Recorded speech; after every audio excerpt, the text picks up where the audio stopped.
एक बार की बात है।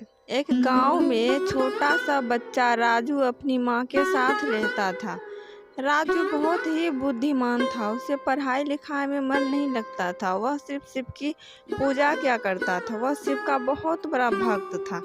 दिन रात बस शिव जी का ही रट लगाए बैठा था। एक दिन राजू की माँ ने कहा, बेटा, अब तुम पूजा पाठ इतना क्यों करते हो? थोड़ा बहुत पढ़ाई लिखाई पर भी ध्यान दो। यही तुम्हारी उम्र है पढ़ाई करने की। भगवान तुम्हारी मदद तभी करेंगे जब तुम कुछ बन जाओगे। तो छोटे बच्चे ने कहा, माँ, जो है मेरे भगवान ही है। वही मुझे सारी धन संपत्ति खुशी बुद्धि सब देंगे। इसीलिए मैं सिर्फ उनका ही पूजा करता हूँ और मैं एक दिन उनकी पूजा करके बहुत कुछ पालूंगा। माँ को गुस्सा आया और बोली, जब सब कुछ तुझे भोलेनाथ ही देंगे, चल निकल जा इस घर से। अब तू इस घर में तभी आना जब भोलेनाथ तुझे सब कुछ दे देंगे।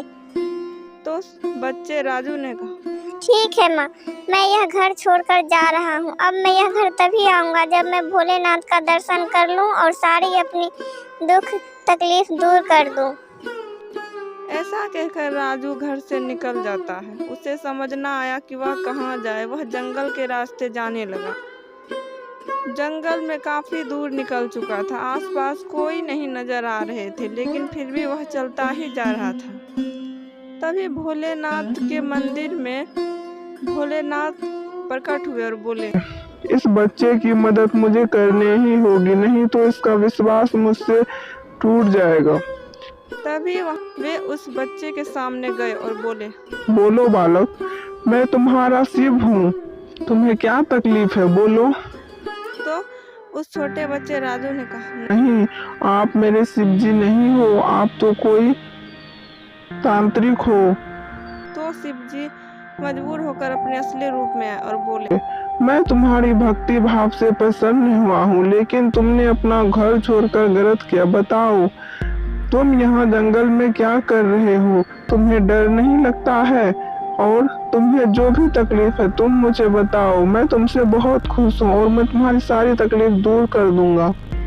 तो छोटे बच्चे ने कहा, हे प्रभु, मुझे आपका आशीर्वाद है और आप मेरे साथ हैं, इसलिए मुझे कहीं भी जाने से डर नहीं लगता है। अब आपने मुझे दर्शन दे दिए हैं। अब मैं निश्चिंत हो गया हूँ और मैं घर जा सकता हूँ।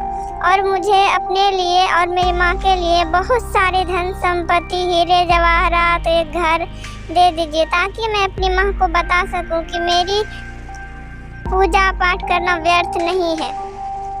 तो शिव जी ने कहा, ठीक है, मैं तुम्हें सारी चीजें दे देता हूँ और अब तुम घर जाओ।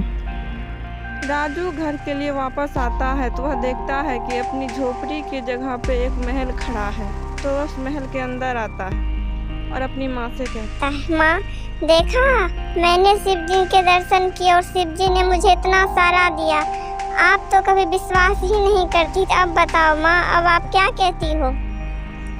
तो राजू की माँ ने कहा, मुझे माफ कर दो बेटा। मुझे लगता था कि तुम ऐसे ही पूजा पाठ करते रहते हो, कोई काम काज पढ़ाई लिखाई नहीं करते हो और तुम्हारा भविष्य खराब हो जाएगा। मैं तो इसीलिए तुम्हें डांटती थी, लेकिन आज मैं समझ गई हूँ कि सच्चे मन से जो कोई भगवान की पूजा करती है, उनकी सारे कष्ट का निवारण हो जाता है और उन्हें कभी भी किसी चीज़ की दिक्कत नहीं होती है।